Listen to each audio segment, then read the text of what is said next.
Hello, beautiful person. Um, I want to talk to you tonight about carb sensitivity. And it's been a bit of a shocker for me because, as you know, I've been working on my health for quite a few years now.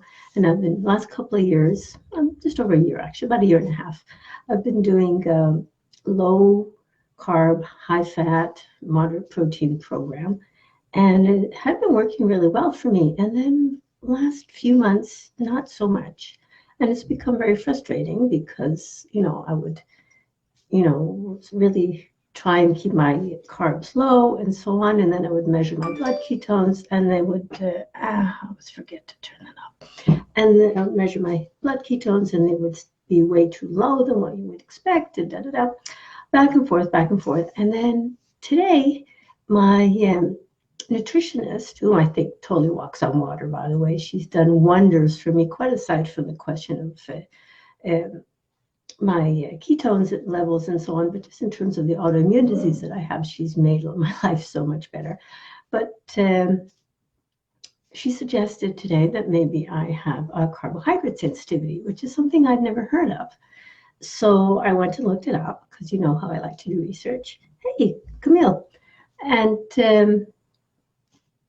yeah, carbohydrate sensitivity is a thing. And it's quite perturbing because basically, if you have carbohydrate sensitivity, then you are more likely to have issues with obesity, with type 2 diabetes, which are the things that killed my mother. And I am very determined. Yeah, nice to see you, Camille. And I am very determined that I will escape her fate. So I can already see some things happening. And I'm going to be 58 in a couple of weeks. And I can just see things happening that really look like what happened to her. So I have some really strong motivation going on here.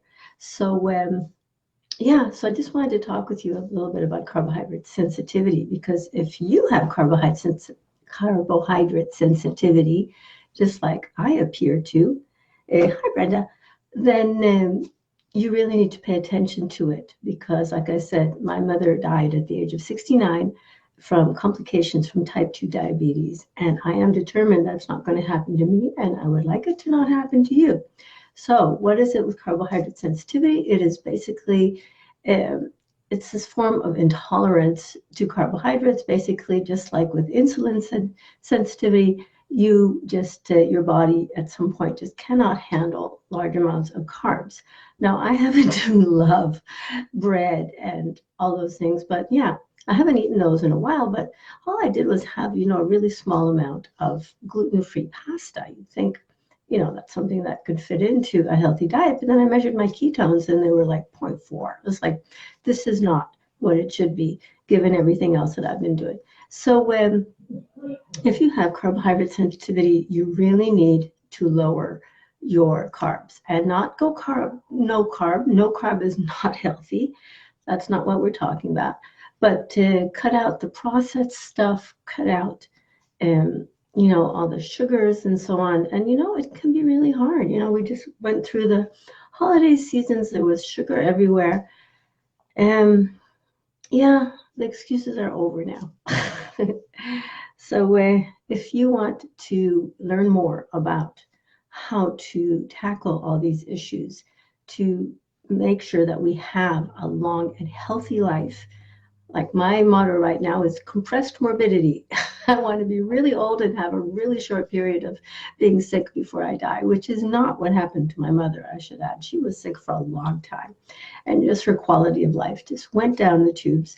And she did not get to see my children grow up. So this is not going to happen to me. I don't want it to happen to you. So let's work together. If you want to learn more about the things that we can do to fight this carb sensitivity business, drop me a message and we'll talk about it. So everyone have a great day, or a great evening. It's bedtime. Remember, I love you. Talk to you again soon. Bye.